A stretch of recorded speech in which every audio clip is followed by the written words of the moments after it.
এখনকার স্বাস্থ্য সেবার অবস্থা ভালো নেই। তাও রাজধানী টাউনে যেটুকু আছে, মফস্বল টাউনে ওঠাও নেই। আমাদের অঙ্গীকার হচ্ছে 64 জেলার সব জায়গায় মেডিকেল কলেজ আমরা গড়বো ইনশাআল্লাহ, এবং সেই মেডিকেল কলেজগুলা গড়ার মাধ্যমে আমরা স্কিল ম্যান পাওয়ার ডেভেলপ করবো। তারপরে ওই জেলা কেন্দ্রে বিশেষায়িত সরকারি হাসপাতাল থাকবে, সেখানে সবার জন্য ফ্রি হয়তো হবে না, কিন্তু গোলা কাটাও হবে না। চিকিৎসা নিতে গিয়ে গোলায় কাটা ডুববে না, চিকিৎসা নিতে গিয়ে মন এবং শরীর দুইটাই কমফোর্ট ফিল করবে ইনশাআল্লাহ। সেরকম স্বাস্থ্য সেবা আমরা গড়ে তুলতে চাই। শিক্ষার ক্ষেত্রে আমাদের অঙ্গীকার আরো স্পষ্ট।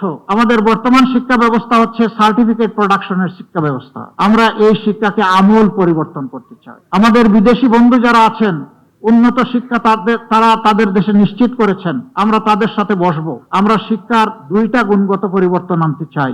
একটা পরিবর্তনের মাধ্যমে প্রতি শিক্ষার্থীকে এই ইমপ্রেশন দেওয়া, ধারণা দেওয়া যে এটি তোমার দেশ, তুমি এই দেশ থেকে আলাদা কেউ নও, আর এই পর্যায়ে তোমার আসতে দেশের সমস্ত মানুষের অবদান আছে তোমার পিছনে। অতএব তোমার দায়িত্ব আছে, তুমি যখন শিক্ষিত হয়ে, গুণী হয়ে, যখন তুমি কিছু করার বয়সে পৌঁছবা, তখন এই জাতির ঋণ তোমাকে পরিশোধ করতে হবে। শিক্ষার মাধ্যমে এই মোরাল লেসনটা আমাদের শিক্ষার্থীদের মাধ্যমে আমরা দেওয়ার চেষ্টা করব। এরকম শিক্ষার্থী যারা আসে, আমি নিশ্চিত তারা তাদের দেশকে অবশ্যই ভালোবাসে। তারা স্বার্থপর, আত্মকেন্দ্রিক, সংকীর্ণ মনে হবে না। তারা উদার, দূরদৃষ্টি সম্পন্ন হবে, সবাইকে সম্মান করতে শিখবে, সবার হক তাদেরকে দেওয়ার জন্য সে তার সবটুকু উজাড় করে চেষ্টা করবে। এর সাথে আমরা প্রফেশনাল এডুকেশন, যে এডুকেশন বেকার তৈরি করবে না, বরঞ্চ যে এডুকেশন প্রত্যেকটি ক্ষেত্রে দক্ষ জনবল তৈরি করবে। এটা ক্লাস 6 থেকেই ক্রমান্বয়ে এই প্রফেশনাল এডুকেশনটা শুরু হবে। এই এডুকেশন যদি আমরা দিতে পারি, আমরা দুই দিক থেকে লাভবান হব। দেশের মুখে আমাদের এই দক্ষ জনবল আমাদেরকে দেশটা সুন্দর করে গড়ে দেবে। বিদেশে যদি যায়,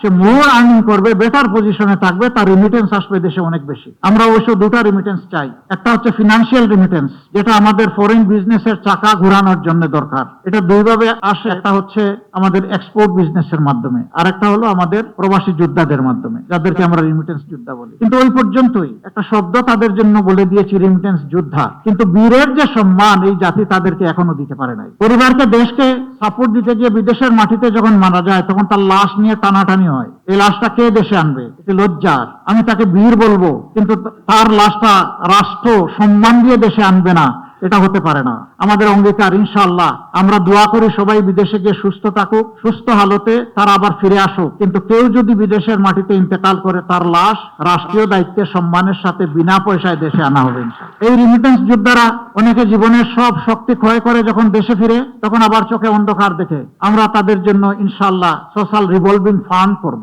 একসময় সে কিছু কিছু কন্ট্রিবিউট করবে, পরবর্তী পর্যায়ে সমপরিমাণ সরকার থেকে কন্ট্রিবিউট করে সে যখন অবসর জীবনে চলে আসবে, তখন তার হাতে ইনশাআল্লাহ আমরা একটা কাজ, একটা কিছু তুলে দেব। তাহলে হতাশার অভিশাপ তাকে পাবে না ইনশাআল্লাহ। আমরা আমাদের যুবকদেরকে বলেছি, অবশ্যই তোমাদেরকে আমরা বেকার ভাতা দিতে পারবো না।